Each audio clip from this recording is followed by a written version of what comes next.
delete, commit, push. $180 million gone with 3 mouse clicks. My name is Wesley Thompson, I'm 48 years old, and I just watched my boss's niece destroy 15 years of my work because she thought she knew better than the guy who built it. But here's the thing about corporate revenge, sometimes you don't have to lift a finger. Sometimes you just step aside and let gravity do its work. The conference room at Logiflow Systems smelled like stale coffee and that particular brand of nervous sweat that comes right before someone makes a career-ending mistake. I was sitting at the mahogany table, my laptop open, looking at the system diagram for our main processing engine, the heart of everything that made our supply chain software actually work. Standing at the whiteboard was Ashley Brennan, all 26 years of her fresh Harvard MBA still shiny, pointing a laser pointer at my screen like she was conducting an orchestra. Ashley was CEO Jason Brennan's niece, hired 6 months ago as our new Chief Technology Officer. In those 6 months, she'd managed to use synergy, disrupt, and blockchain in the same sentence at least twice a week. Wesley, she said, that red dot dancing across my diagram like a drunk firefly. I'm looking at the system design and honestly, it's bloated. We need to streamline this for the Apex Industries acquisition. They want lean code, not whatever this is. The room went quiet. My team, 6 engineers I'd trained over the years, stared at their coffee cups. They knew what I knew. Our main processing engine wasn't bloat. It was the reason our platform could handle 50,000 transactions per hour without melting our servers. It was what kept a $45 million annual revenue stream flowing smoothly. Ashley, I said, keeping my voice steady, 22 years in this business teaches you not to get emotional in these situations. That's not bloat, that's our order handling system. Remove that, and response time jumps from 500 milliseconds to 20 seconds. Our biggest clients will walk. She laughed. Not a pleasant sound. Wesley, I appreciate your experience, but Uncle Jason brought me in to modernize this company. Apex wants efficiency, not complexity. Experience. I was 48, not 68. I had a mortgage payment due next week, 2 kids finishing college with tuition bills that kept me awake at night, and apparently a CTO who thought 22 years in the industry was ancient history. She walked over to the admin console that was mirrored on the big screen. My stomach tightened. Jason had given her full admin access on day 1. I'd told him it was like handing a loaded gun to someone who'd never seen one before. He'd just patted my shoulder and said she needed to feel empowered. "We're cleaning house," Ashley announced, her fingers hovering over the keyboard. "Simple, elegant code. That's the future."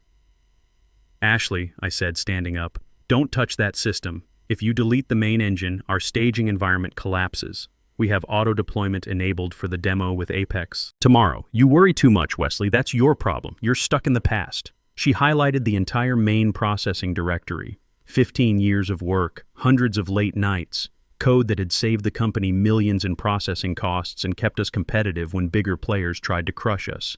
And then she did it. Delete, commit, push. The screen flickered.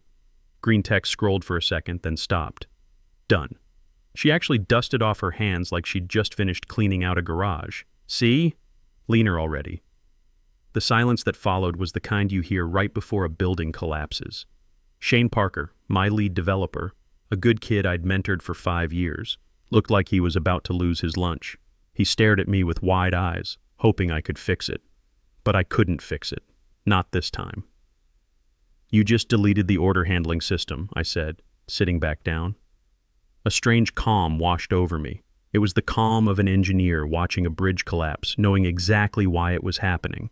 The application is now a pretty interface. It can't process orders. It can't verify users. It can't do anything. Ashley turned to me, her face reddening. "See, this is exactly what Uncle Jason warned me about. Negativity, resistance to change. You're not a culture fit for the new Logiflow, Wesley." She puffed out her chest. "You're fired, effective immediately. Security will escort you out." The room gasped. Shane actually stood up. "Ashley, you can't—" "Sit down, Shane, or you're next." I looked at Ashley. I looked at the screen where my code used to be. I looked at my team, who looked terrified. And then my phone buzzed. It had been buzzing for weeks. Unknown number. I'd been ignoring it because I was loyal. Loyal to Jason, who'd given me a shot 15 years ago when I was just another contractor looking for steady work. Loyal to the team. Loyal to the company that had helped me buy my house, put my kids through school. But loyalty is a two-way street, and I'd just been shown the exit ramp. I picked up the phone. The screen lit up. Apex Industries. Ashley was still talking, something about fresh perspectives and moving forward. She thought she'd crushed me. She was waiting for the tears, for the begging, for the please, I need this job speech that never came. I swiped to answer. Wesley Thompson. The voice was smooth, professional. Wesley, this is Brian Mitchell, VP of Engineering at Apex Industries. We haven't heard back regarding our offer. We're finalizing our review of Logiflow tomorrow. Frankly, looking at their documentation, you're the only reason we're still interested. I looked at Ashley. She was smirking, arms crossed, probably thinking I was calling my wife to break the bad news. Yes, I said into the phone, loud enough for everyone to hear. I accept Apex's offer. Ashley's smirk died like a candle in the wind. Who is that? Ashley's voice cracked like a teenager's. I can start immediately, I continued, ignoring her. Actually, my schedule just cleared up unexpectedly. Brian paused on the line. That's fast. Everything okay on your end?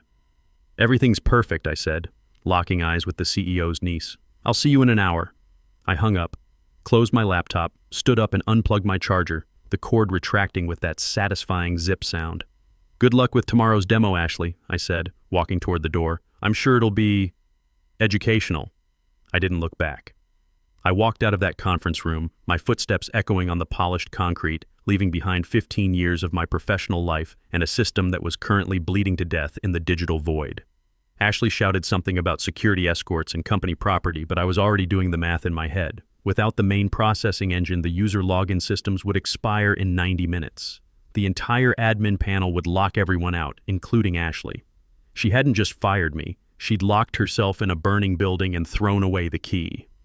The walk to my desk was maybe 60 feet, but it felt like crossing into another country. The open office hummed with its usual Friday afternoon energy. Sales guys were celebrating some quarterly deal. Marketing was debating logo colors. The coffee machine was grinding away in the break room. None of them knew the company was already dead. They were working in a building that was about to collapse, and they couldn't hear the creaking yet. I grabbed a box from the supply closet, one of those welcome to the team boxes they give new hires. The irony tasted like copper pennies. I didn't take much. My personal coffee mug with World's Okayest Dad that my daughter bought me for Father's Day. A photo of both kids at their high school graduations. My noise-canceling headphones that had gotten me through countless late-night coding sessions. I left the company polo shirt hanging on my chair. Left the branded water bottle on my desk. Left the 15-year service plaque they'd given me last month, made of cheap plastic trying to look like marble. Wesley. I turned around. It was Lance Cooper, our systems administrator. Lance looked like he lived in a server room, pale from fluorescent lighting, running on caffeine and determination, wearing a t-shirt that said, "There's no place like 127.0.0.1. He was one of the few people who understood our infrastructure as well as I did, mainly because he got woken up at 3 a.m. when things broke. "Is it true?" Lance whispered, glancing toward the glass-walled conference room where Ashley was still waving her hands around like she was directing traffic. "Did she actually delete the main engine?" "She used the point-and-click interface," I said, dropping my stapler into the box. Thought she was streamlining the codebase. Made it leaner, all right. Lance lost what little color he had. He looked like he'd seen a ghost, but the ghost was carrying a pink slip. But the traffic management, the user verification system, everything runs through that engine. If it's gone, the health monitoring will fail, and he checked his watch. About 20 minutes, and then the auto-scaling system will try to spin up new server instances to handle the load, I said, sealing the box with packing tape. But since the base configuration pulls from the main branch, the one Ashley just updated, every new instance will boot up broken. "Infinite crash loop," Lance said, his voice barely audible. "The cloud billing is going to go through the roof. We're talking thousands of servers spinning up and dying every few seconds." "Yep." I popped a stress ball into my jacket pocket.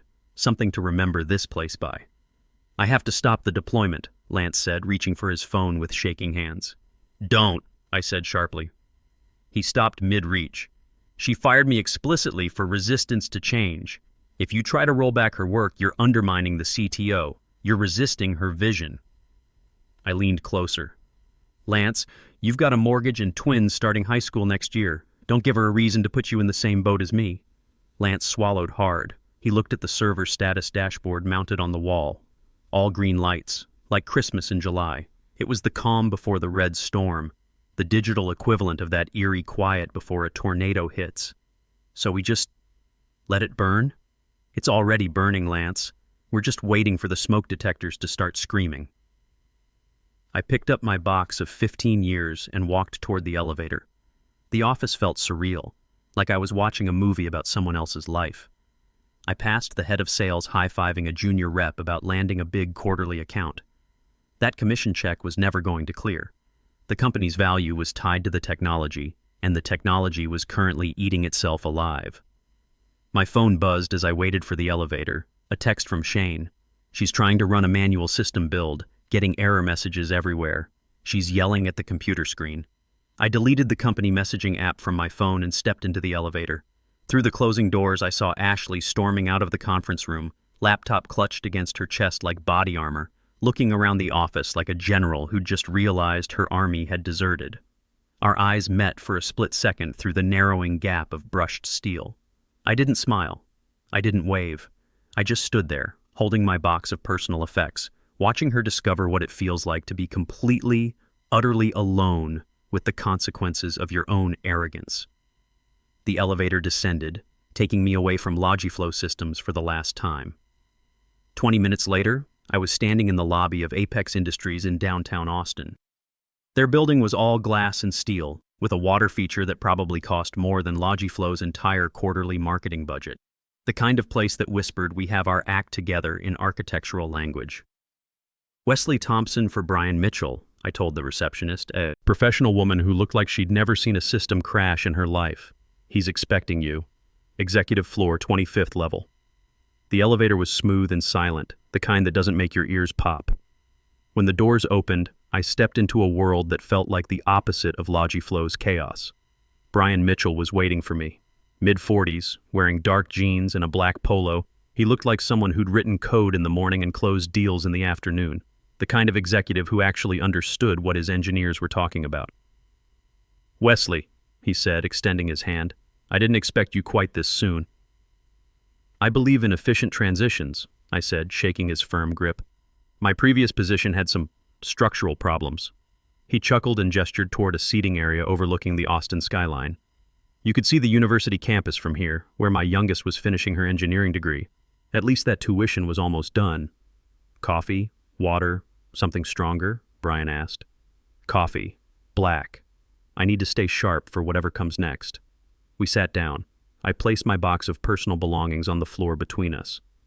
"Let's skip the corporate small talk," Brian said, leaning back in his chair. "We've been trying to acquire Logiflow for 8 months. Their financial reports look solid, customer retention is decent, but every time our engineers examine their back-end systems, we get mixed signals. The documentation says one thing, the actual performance tells a different story. That would be my work versus everything else," I said. "I built the main processing engine 3 years ago when their old system couldn't handle the growth. It's what manages the heavy lifting: order processing, traffic management, data security. Without it, Logiflow is just a pretty website that can't actually do anything."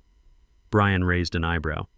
"And you're here because—" "Ashley Brennan, the new CTO, decided to modernize the codebase about an hour ago. She deleted the entire main processing engine. All of it. Gone." Brian let out a low whistle. He didn't look horrified. He looked like a businessman who'd just been handed inside information about a competitor's weakness. "So if we complete the acquisition tomorrow," he said slowly, "we'd be buying an empty shell."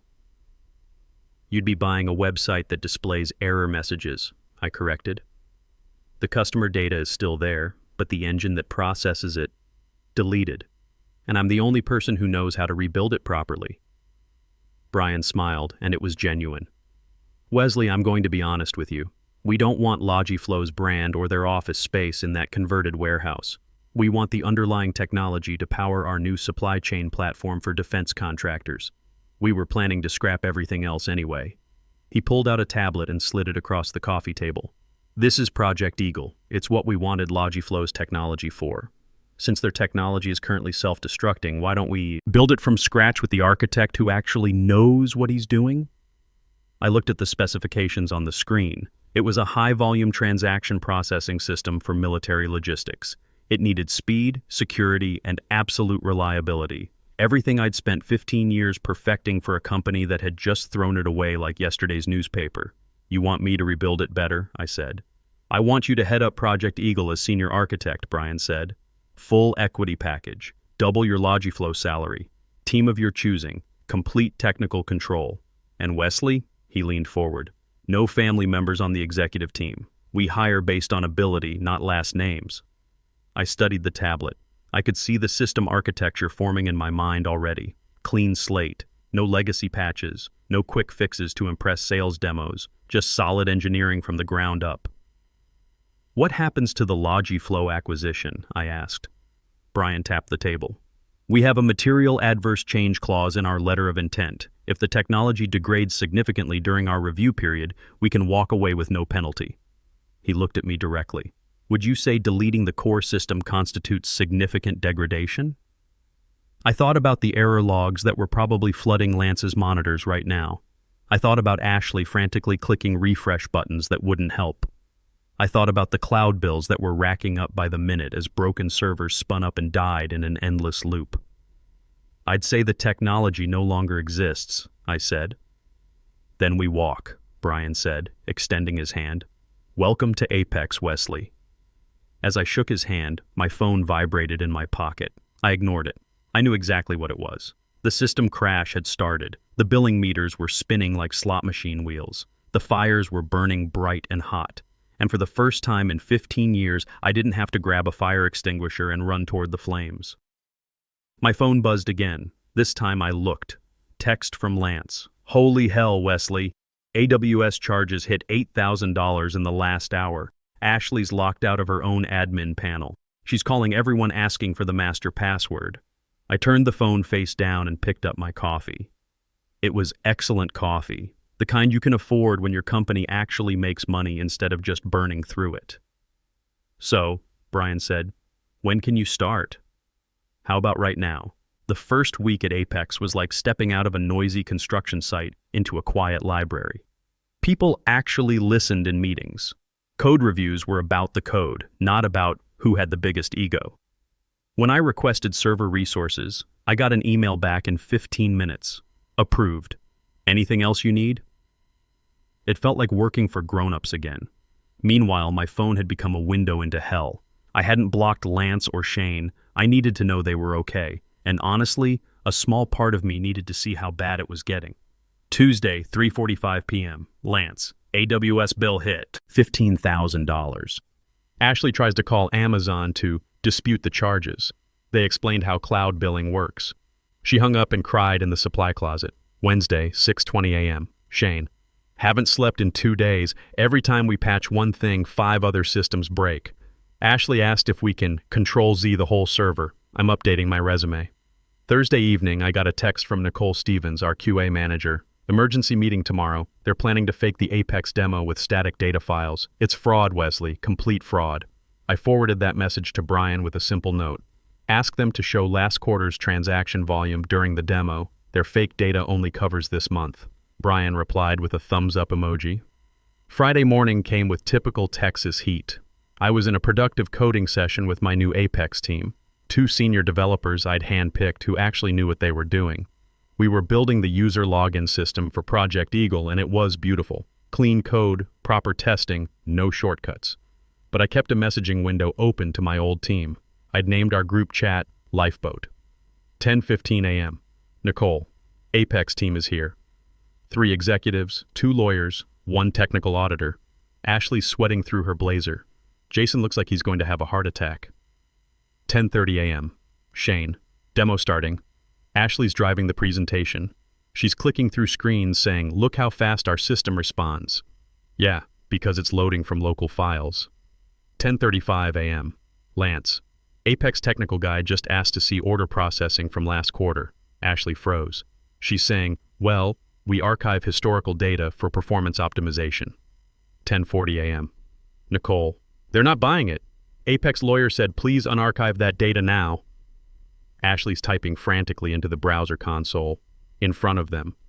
10:45 a.m. Shane. Error 500. Massive red box on the screen. System unavailable. Ashley's shouting that it's the Wi-Fi, that Apex's guest network is interfering with our algorithms. I chuckled at that one. Algorithms don't care about Wi-Fi when you're loading static files. 10:50 a.m. Lance. It's over. Apex technical auditor just said, this application isn't making any network requests. We're monitoring all traffic. This is a fake demonstration. 10:55 a.m. Nicole. Apex team packed up and left, didn't even say goodbye. Just, we'll be in touch. Jason looks like someone killed his dog. 11 a.m. Shane. Jason confronted Ashley in front of everyone. Where's Wesley's system? Where's the backup? Ashley said, I told you, Uncle Jason. I modernized it. 11:05 a.m. Shane. Jason just fired Ashley. Security escorted her out. She was screaming about how this was all my fault for sabotaging her vision. I closed the chat window. The $180 million acquisition had died in 45 minutes because a 26-year-old with an MBA thought she could outsmart 15 years of engineering expertise. Brian walked into my office an hour later, carrying 2 cups of that excellent coffee. You were right about everything, he said, handing me a cup. Complete fraud. They tried to fake transaction data with spreadsheet files. What happens now? We formally withdrew our acquisition offer this morning. Our legal team is documenting their breach of good faith. 8 months of due diligence wasted. Brian sat down and smiled. But on the bright side, we're building something much better with Project Eagle. What about Jason and the company? Jason called me personally as we were leaving. Asked if I knew where you'd gone. Said there was a terrible misunderstanding about your employment status. Brian laughed. I told him good engineers always land on their feet. 3 months later, Project Eagle went live. No fanfare, no press releases announcing revolutionary breakthroughs. Just a system that worked, deployed at 2 a.m. on a Tuesday. I stood in Apex's operations center with my team, including Shane, Lance, and Nicole, who'd all jumped ship from the sinking Logiflow. Traffic's climbing steadily, Shane reported from his monitoring station. We just onboarded Megacorp Industries. Megacorp had been Logiflow's biggest client. They'd terminated their contract the week Logiflow filed for Chapter 11, bankruptcy protection. Response times? I asked. Average 300 milliseconds, Lance said, grinning. Rock solid. No errors, no crashes, no emergency midnight phone calls. Financial metrics? We're processing $2 million in transactions per day, Nicole reported. 0 fraud incidents, 0 data breaches, 99.9% uptime. Around 4 a.m., Brian appeared with a bottle of champagne. Congratulations, he said, popping the cork. The board's thrilled. Stock price jumped 12% on the launch announcement alone. He poured glasses for the whole team. You know what's interesting? We got a call from the firm liquidating Logiflow's assets. They're auctioning off the intellectual property. How much? I asked. $50,000 for everything, Brian laughed. The code, the client list, the office furniture.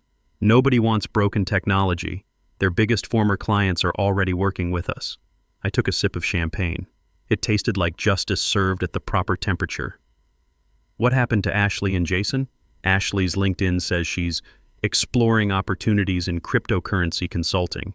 Jason lost his house. The investors sued him for gross negligence. Brian shrugged. Sometimes gravity works slowly, but it always works. 6 months later, I got one final notification.